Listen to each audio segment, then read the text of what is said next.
Hi guys, welcome back. My name is Dela, also known as Natural Ghana Girl. And today, I've got an amazing video for you. I'm here with Chef Maame. And today, we're going to be cooking some jollof. Yes, we are. And we're going to be making some jollof, which is part of the YouTube Jollof Love. So we received a box, and these are our amazing ingredients. Yes. And we're going to whip up something really nice, right? Some nice jollof. We are, with what we have. Okay, with what Few we things have. are missing. There sounds like you're saying something there with what we I have. feel like a few things are missing. I definitely would add some fresh ginger, some fresh basil, which is called akoko mesa in Ghana. Okay. I don't see any cloves. I will add a few more spices to it, but I think we can work with what we have here. Okay. Yeah. Okay. Let's do this then. Let's do it. So what have we got? We have the garlic, peppers, onions. We're gonna blend that because we're gonna use some of that for the beef as well, and also for the base of the jollof. Sure. Let's get a little water in here.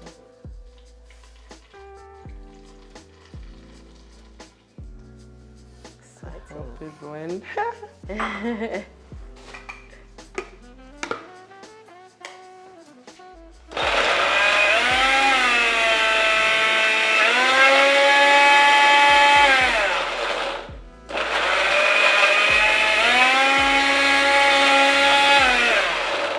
My amazing blender. There we go.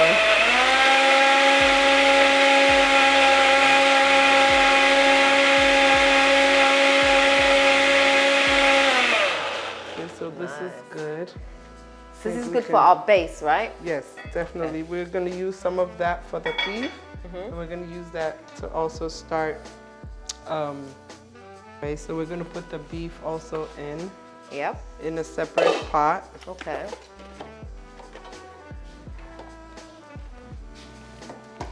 So. I just want to like pour some oil. That's what I'm waiting. Yes. So this is like my job. Okay, girl, just go ahead. Pour some oil in here. Then. I need to work out how to open this. Pour some oil in the pot, in the jollof pot. Cameraman, make sure you get this part right. This is very important. The most important part. Exactly. Pouring the oil.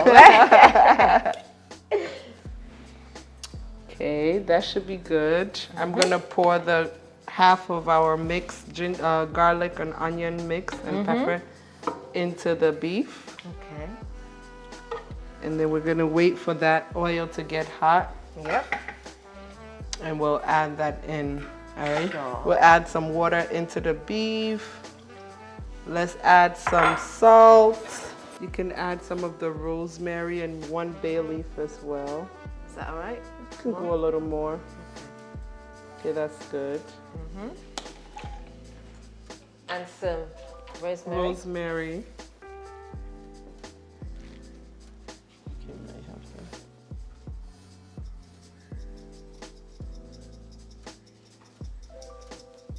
Are we going to be here all day doing this? You probably should open the top. Okay, go for it. That's good. Yep. Let's put 1 of the bay leaves in here. Or 2. Okay. Okay, so we can cover this up, the beef, and let that steam. Right. Okay, so I think our oil is hot. You should put your onions in there, onions and peppers. So all of So this. I put this first so that it can saute really well before you add in the blended one, because if you put the blended one, you liquefy everything, then you won't get a good saute of your onions. So that in first, yes. Sure.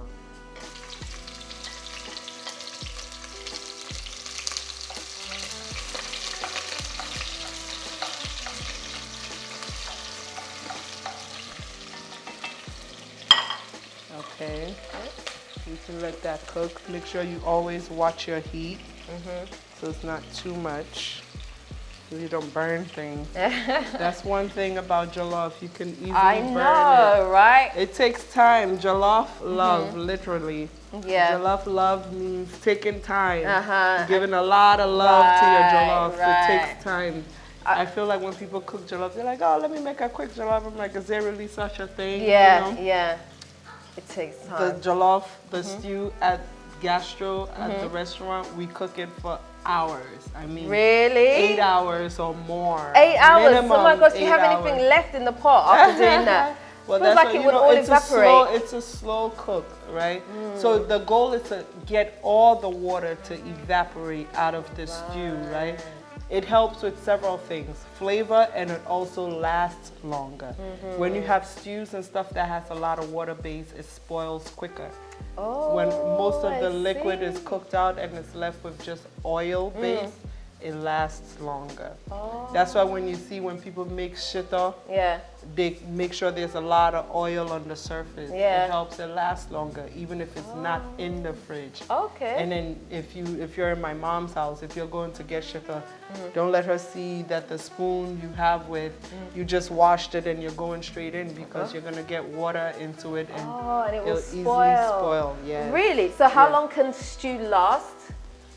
Like if you've evaporated all the oil, the water from it? Well, you do want to keep it in the fridge, but if not, it lasts much longer than if, you know, it will have, I did not know that. Yeah. That's very interesting. Okay. The other thing I want to ask you is, you know the salt? I noticed when I came to Ghana, the salt that they use, a lot of it is iodized. Salt. Why? What is that? Well, you know, that's the salt that they use here. That's processed salt. I don't use iodized salt. I use kosher salt or natural sea salt. Yeah, I like sea salt. Which is much better, yes. Iodized is a little processed. It's more so like table salt, which is something I try to stay away from. Right. So, kosher salt or... What's kosher salt? What's that mean?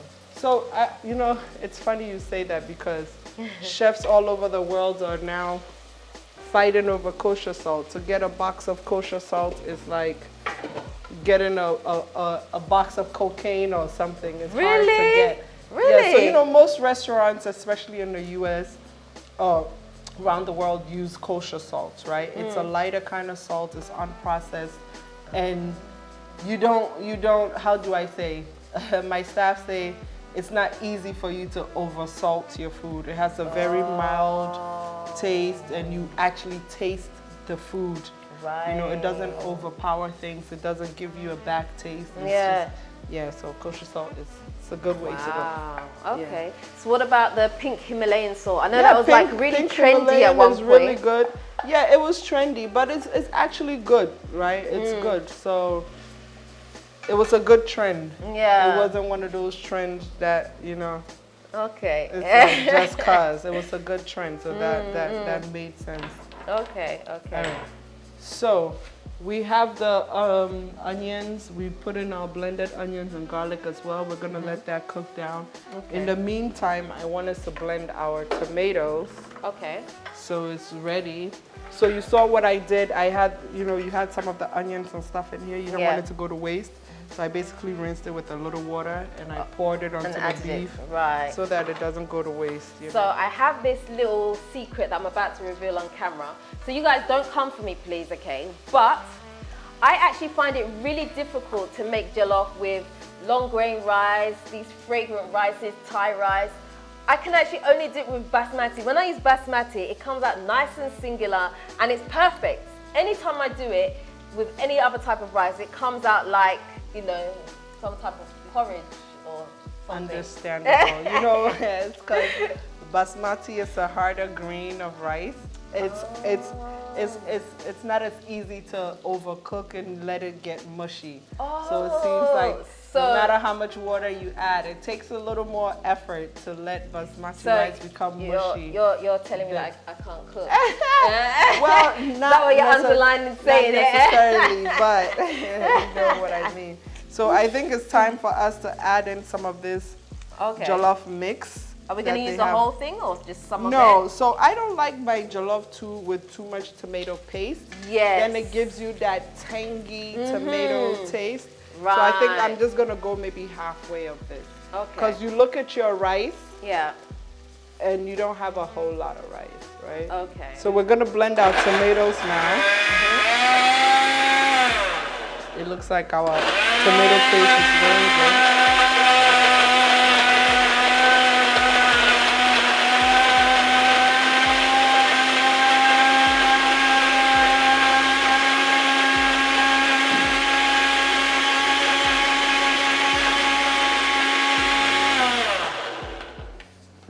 So we can add this in to the paste, right? Into the paste, which is looking great. Okay. So why do people use fresh tomatoes and paste? Why not just use fresh tomatoes? Well, you know, some people do use fresh tomatoes all, together, but people add in the tomato paste to get a richer taste to it. Some people also like the mild tomato taste.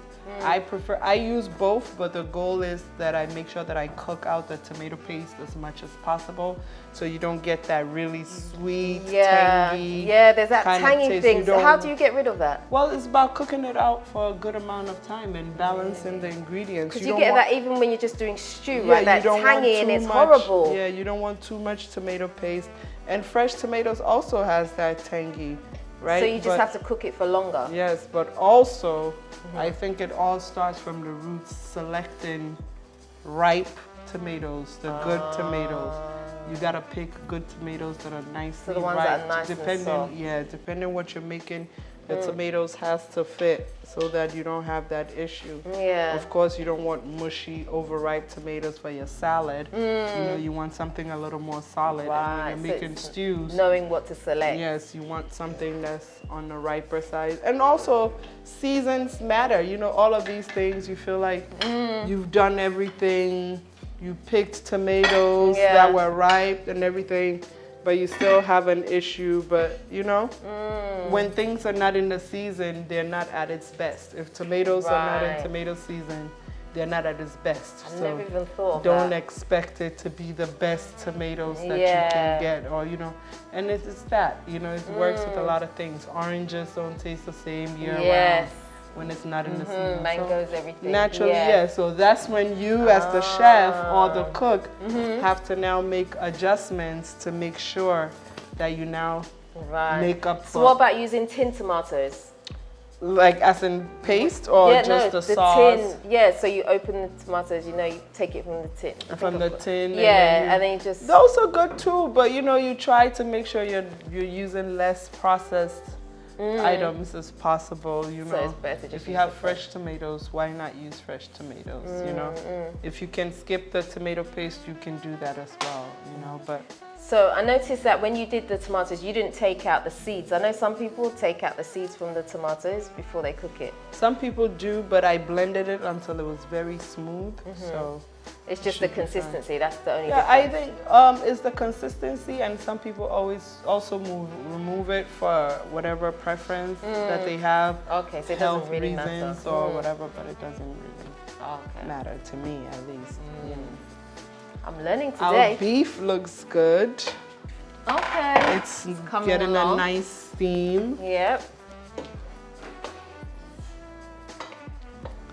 So nice and tender. Oh, yeah. Cook it so nice and tender. You definitely want to save your liquid. You don't want to outcook all the liquid, because you want to use the liquid kind of like as a broth to cook your rice. Okay, so what if you're vegetarian? Also, if you're vegetarian, you don't need meat. You don't always have to put meat in to jollof, right? I feel like it's optional. A lot of people put meat, it's an optional thing. Okay, because half of my children eat meat, half don't. Yeah, so just cook it with vegetable broth. Right. Yeah, and then do the meat on the side. So is that the packet one you buy, or can you make it? Vegetable broth. Yeah. Just cut up some vegetables: onions, garlic, carrots, celery, and green peppers, and just let it slowly boil and steep it for a little while. Some fresh herbs in there, and you have vegetable broth. Keep it in the fridge. Oh, wow. Use it, keep it in the freezer, and use it as much as possible. Yeah. Nice, nice. Now we're seeing another side to you, because obviously we did our interview before where we spoke about your restaurant and stuff like that. And now we're getting to see you cook. So that's really nice. Show some jollof love. Jollof love, exactly. So if you had it your own way, what kind of special things would you add to the jollof to make it more like? Definitely I'll add a lot more like fresh ginger for sure. Makes a big difference. Yeah. I feel like cloves makes a big difference. I use esruwisa and efomwisa, which is anise seeds. Oh, anise seeds. Oh, that's an unusual taste. I remember eating. It gives it a nice, funky but good smell to it. But you don't want to overuse that, right? No, you definitely don't. Any of those spices you don't want to overuse. So our stew is looking good. Okay. We're gonna add in some more of the bay leaves. Okay.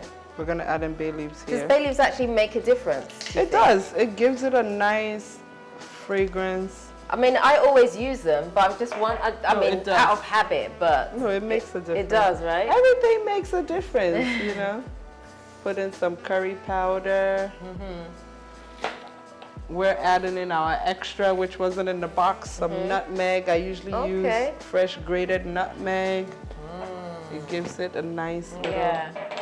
So the rice that we have here, do you know what type of rice? I know this is definitely not basmati, that much I can say. It's not basmati. It's not basmati.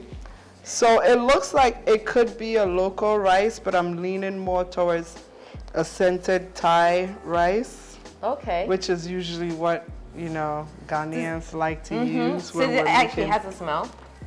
A slight smell. Okay. Yeah. But I can't tell the difference. Rice just smells like rice to me. I don't know. Yeah, it's not. It has a slight smell. It's not too overly scented, and you can see it has like a glass-like look, like a clearish kind of look to it. Yeah. Right.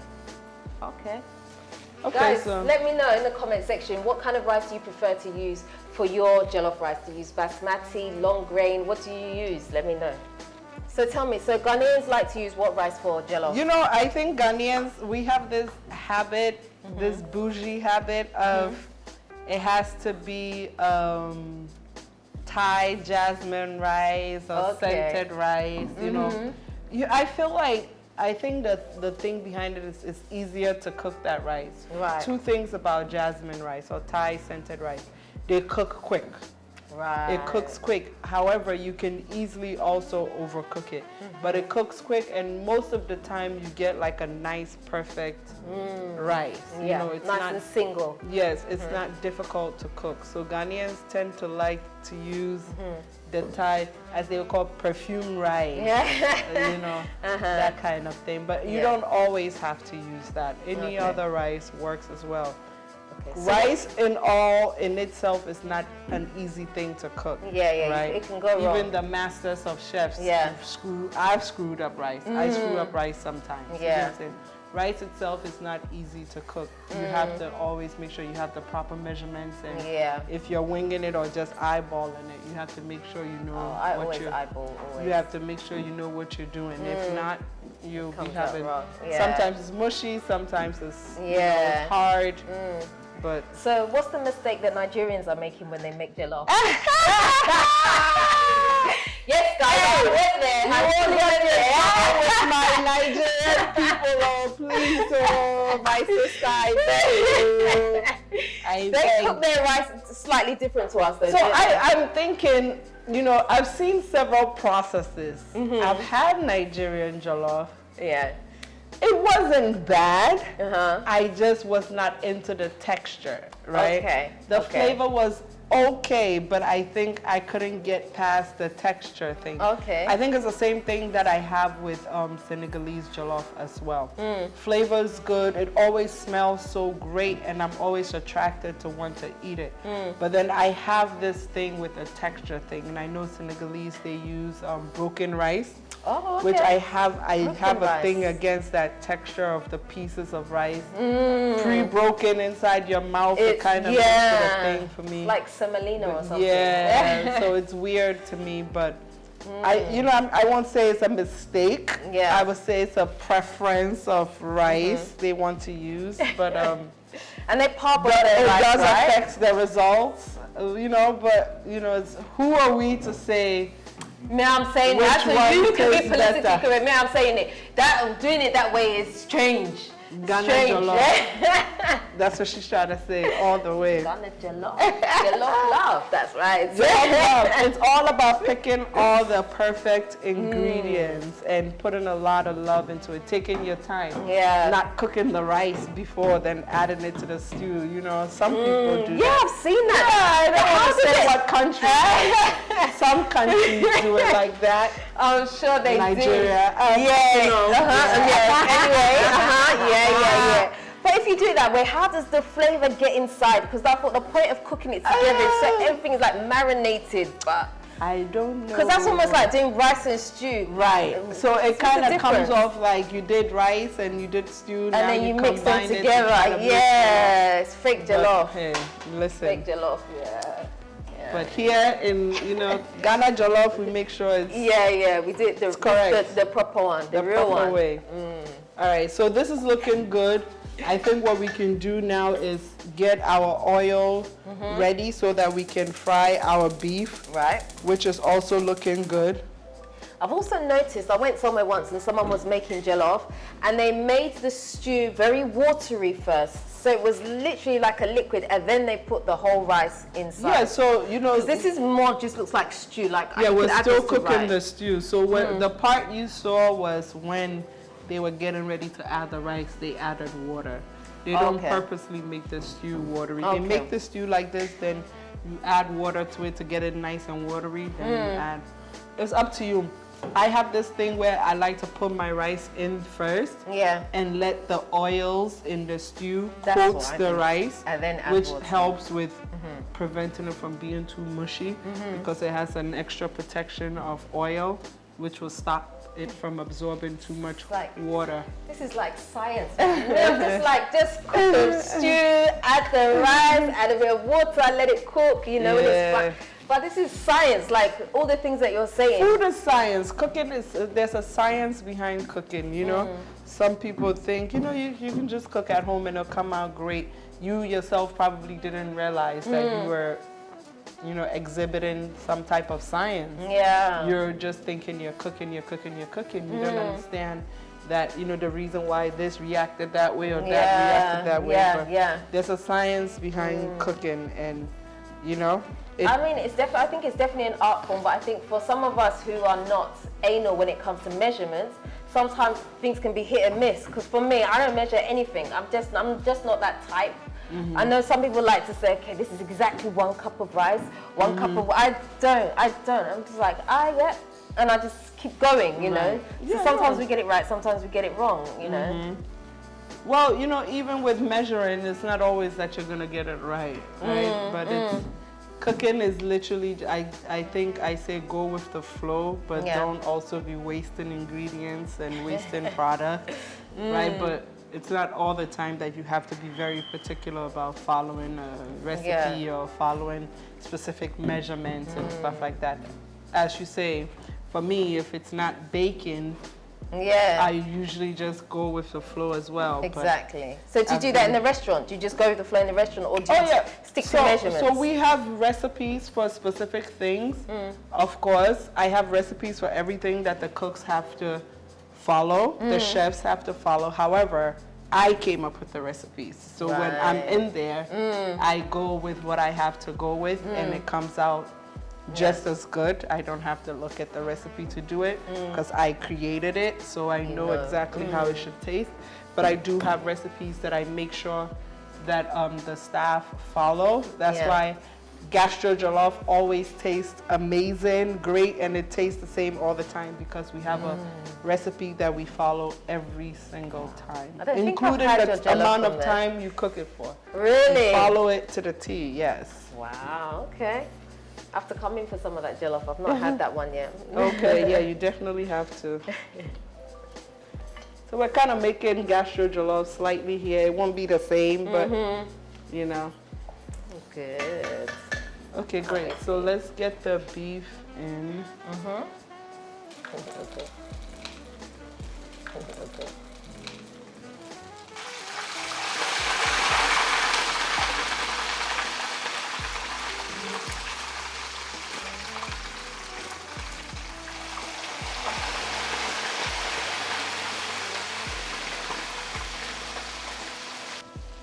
We've got some stock there. What's that for? Some broth to add into the stew. Oh, okay. When we're making the jollof.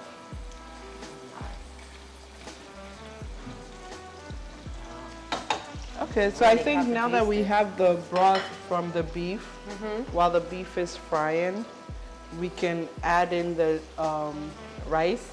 So I think, you know, there's some key things that people need to know when you're cooking rice, specifically jollof. Yeah. So the right amount of stew and the stew cooking at the, you know, right amount of time. Yeah. The proper pot. Oh. I think the pot makes a big difference. Really? You don't want a pot that's very shallow on the bottom because the rice needs to cook for a long time. And now if the pot is too shallow, too thin on the bottom, it burns, of course. Oh. Right? So you need a nice heavy duty pot. Okay, right? so like this pot that we've used. This pot is perfect. It's like a slow cooker. I like the non-stick, but I try to stay away from it also. I just like a nice solid stainless steel pot with or aluminum pot with a very solid, you know, bottom to it. Oh. But also the size of the pot and the shape of the pot, people don't realize. The shape? Yes. What? The shape, no. the size and the depth. So I see a lot of people say I'm cooking a lot of rice, so they go a pot that's slim and tall, right? Which is more so for stock. It's a stock pot, right? Which can handle long time boiling. Yeah. Now, when you're making jollof and you take a pot that's slim and tall, what's happening is all the jollof on the bottom is cooking, and then it's taking a long time for the top to cook. Then you're stirring and you're wondering why the bottom is cooked. There's grains of rice in there, right? So I always tell people get a shallower pot and wider. Short and wider is okay, and you don't need a huge pot if you're making a little bit of rice, and you need the correct pot if you're making a lot of rice, right? Because two things about rice that people don't know: it needs the proper amount of liquid and space to grow. The rice needs space to grow. If it doesn't have space to grow, then you know you're taking hours just to cook rice that can take 30 minutes to cook. So if you have the proper pot and you have the right amount of liquid, right, your rice will always come out perfect. Right. Because it has the right amount of liquid and it has the right amount of space to cook. Another thing that bothers me, I think you realize I use this for the sauce, but once I added the rice and I stirred it around, I would not go back in there with this wooden ladle. Why? Right? Because you're practically mushing your rice. I was just about to ask you, because some people say once your rice is in, you shouldn't stir it anymore. Right, especially now with a wooden spoon, like you're making fufu or banku. I see a lot of people do it, and especially those huge pots of rice, and you see somebody there with the big bankuta, which is for banku, and they're going in, you know, and I'm just like, the chef in me is like losing my mind. But you can't help it when you have a big pot like that. It works for them cool. Yeah. If I'm cooking a nice pot of rice at home, what I would avoid is using a wooden spoon to stir it. Even if you're using a regular metal spoon, you want to be gentle with it. But the ideal is to use a fork. To fluff up your rice so that it's nice and fluffy. So you can even make sure when you're stirring it now, you'll use a silver spoon, but you're not over stirring it. And when it's at its final stage, use a fork to fluff it up. And that's it. But please try to stay away from these wooden spoons when you have a small pot of rice like this and you're You're just literally mushing it, and if you're using a big silver spoon, as you're going like this, you're cutting each rice in half. Each grain in half when you're constantly going like this. So you want to Take your that's time. so interesting. Hey, my gosh, doing jollof is like a big maths test almost, like your measurements to the pot that you use, to the shape that you... Hey! Cooking is a science. My gosh. And if you don't want to struggle every time, just follow these simple rules. Cook your Or we stew. can just get a chef like you to just come in and cook every day and you don't have to think about it. If you're willing to pay. So you offer that service? Oh yes, definitely I do offer that service. I go home and I do cooking demos, training, actually just doing meal plans for people and that kind of thing. So if you need me, you know where to find me. Yeah, I see. Okay. Okay, I'm gonna have to call you in on that one. I find after a while food gets very boring. So like I feel like you're eating the same things, the same rice and stew, jollof rice. There's like, how do you spice up Ghanaian food so that it's different? Yeah, I think you gotta try different ingredients, adding in different ingredients, doing it slightly differently. You know, you don't always have to make chicken stew. You know, try something else. Yeah, you know? yeah. And I think we need to try to get more into our veggies. Ghanaians, we kind of push away from our veggies a lot. So we gotta try to incorporate, you know, our veggies. I need to work on that. Yeah. Especially you have vegetarian kids. I know. That's why I'm really struggling at the moment. You're pulling away from meat. Yeah. So you should definitely try to incorporate a lot of veggies. I know. But I feel like sometimes some vegetables are quite expensive here in Ghana though, depending on what you want. If you want the stuff that's locally grown here, like your green peppers and stuff like that, that's easy. It's you know, it's affordable. But the minute you want an aubergine or something else, so they have the local aubergines too. You know, if you want an eggplant, they have the local eggplants. But if you're looking for anything foreign, it's gonna cost. Yeah, so that's the thing. You know, if you're looking to stick with the local ingredients here, the veggies and stuff. I mean, like cauliflower. If you go into the supermarket, you'll find local cauliflower and you'll find foreign cauliflower. Oh, I didn't know there was a local cauliflower. Oh yeah, the cauliflowers you see here in the shops are local. Oh, really? They're planted here, which is why they're smaller and they'll still have the green around it. And the foreign ones are bigger, cut, pretty, very bright white, and wrapped in plastic. So they have the local cauliflower and they have the foreign. They have the local squash, they have the foreign squash. They have the local eggplant and they have the foreign one. So what about red peppers, red sweet pepper? Because I like red sweet peppers. So the bell peppers that they have here, most likely you get the green ones, right? Yeah, the green, but why not red? Really smaller organic ones. When they turn red is when they're overripened. They're not naturally red. Green bell peppers. So in Ghana they don't grow the red bell peppers and the yellow. They can grow here. However, if you do notice, those are usually really big and which means they're not organic and that kind of thing. So I think it's a little tricky down here when you're getting veggies. You just really got to focus on getting the local veggies, the local green beans. But they have a good, there's a good selection, right? It's just a few things that you can't get here, but there's a pretty good selection. Gosh, I think I need some inspiration. That's what it is. I'm just so bored.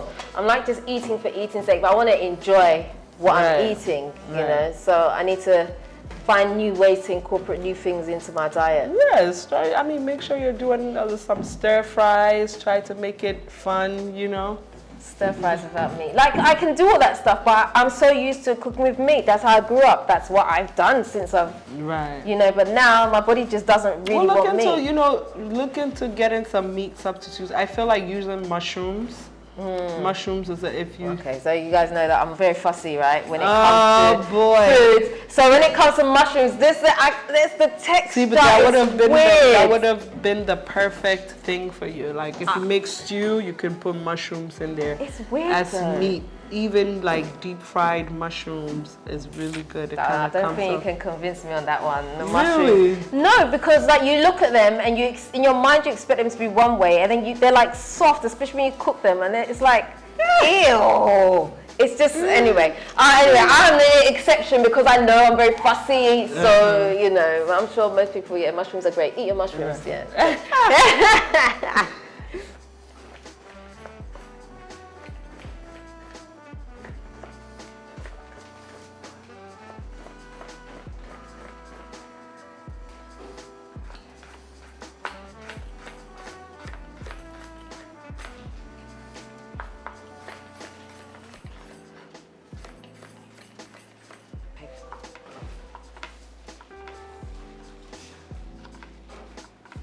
Our jollof is looking good.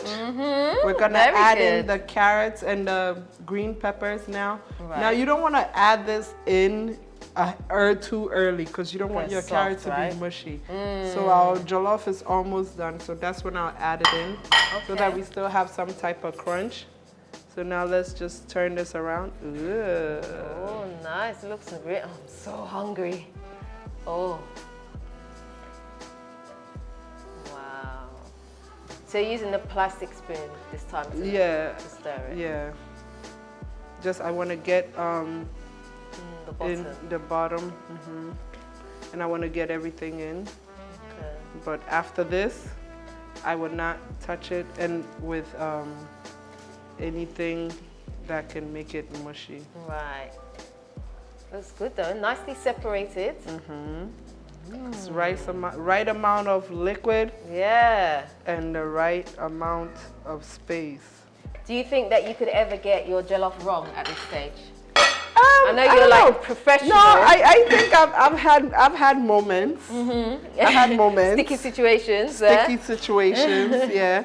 Which is why I always do this. I take out some of my stew before I add the rice, right? Because it's always, I feel like it's always a judgment of is it enough stew, is it too much stew? Right. So I take out some of the stew, and if I need to add, I'll add. But you know, you can always add, you can't take out. Take away, right. So I feel like I've had moments where it was too much stew, then it gets too mushy or too much tomato taste to it. But yeah. Looks nice. It looks good. We're doing good. Look at that. All that hard work I've been doing, sweating. So I think now I'm gonna have you get our garnish together, which is slicing some spring onion. So we're gonna get some nice garnishes, right? What I want you to do is we're gonna cut it on a bias. Okay, so on this, like a slant. Yes. Okay. Nice and thin. I'll do a few and then you can continue, Show me. okay? No pressure. Okay, please watch your fingers. Very sharp knife.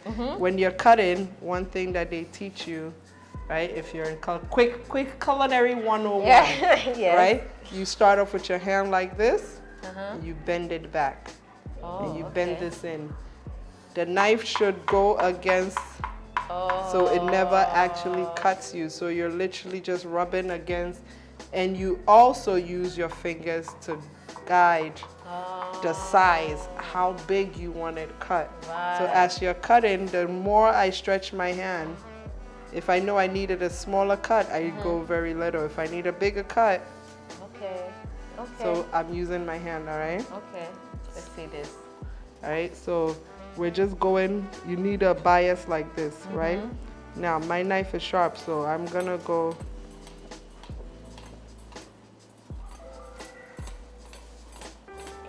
And you want me to do this?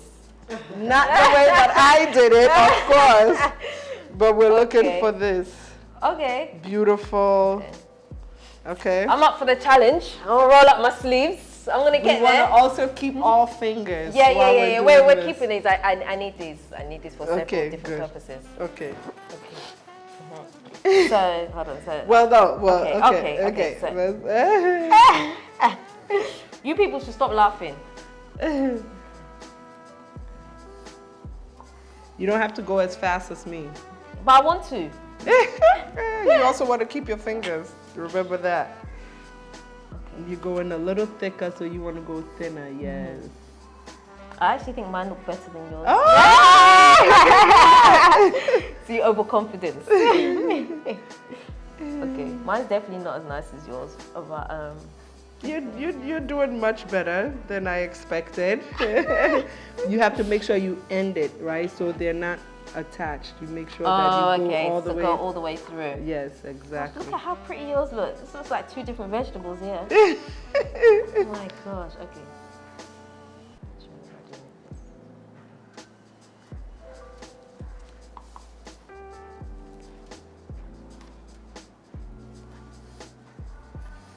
Okay, good. You can do this one. I'm ruining. That's why she wants me to stop. No, it looks good. And you don't want to put too much pressure, right? That's why when you're cutting herbs or anything fine, your knife should be very sharp, right? So that you're not putting so much pressure, especially herbs, that you kill it. You get what I'm saying? Oh, you can kill it. Yeah, because when you chop it's your already herbs, when you chop your herbs, it should be a nice bright green. It should not be brown or look mushy or look dead. That's because you're putting too much pressure on it. When you're chopping your herbs, you shouldn't hear. Oh, really? Every one of those sounds is killing your herbs. It should be a nice, smooth sound where you don't actually hear the knife cutting through the herbs. Then you're killing it. Yes. Do you guys notice, right, how she's put my one separate, the one separate? No one said you notice that on purpose. Hold on. That was not on purpose. These ones are not usable. These are usable. That was not on purpose at all. That was not on purpose at all. But yeah, I guess. So, let's put them to the side. That was a practice. Okay. But yeah, this is our garnish. It gives it, you know, when you garnish, it has to make sense. I see people make dishes and they'll throw this random garnish that has nothing to do with the dish or doesn't make sense. You know, everyone has their preference, but for me, when I garnish, I like to garnish with things that actually make sense or that are edible. This is a spring onions. It adds a nice flavor to the rice as you're eating it. So even when you get a bite into your mouth, it's not like, oh, what's this random thing in my mouth? It actually makes sense and it goes well with the rice.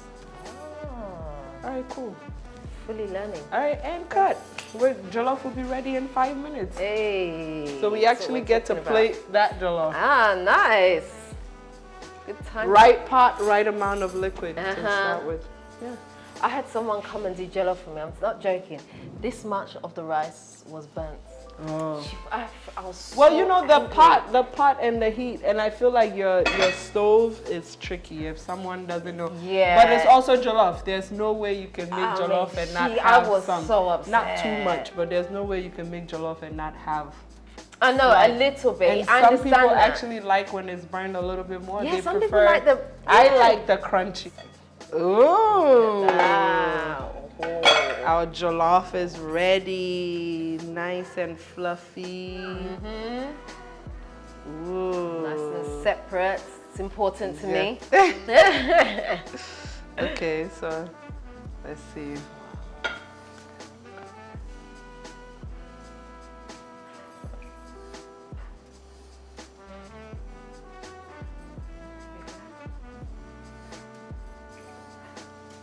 And definitely, since you're working on not eating meat and you have vegan kids, we kept the beef separate. I'm going to try a bit. I'm not fully, I mean, I'd say I'm a flexitarian, so at times I will have and at times I won't. We can put a little bit of the beef Yeah. on. Some people like their beef dry like this anyway. I like to cook mine into the rice, Oh, okay. but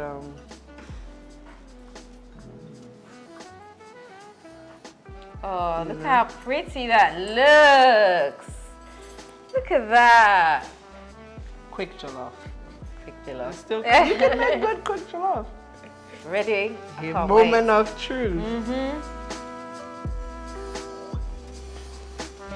Oh, girl, you're good. It's hot. I'm hungry, so. Nice. I want a bit with this carrot.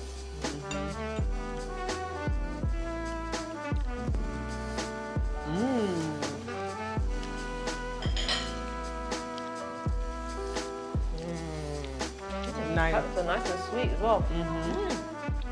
All right, great. Yeah. I'm going to try a little bit of this beef. I'm going to just pick it with my hands.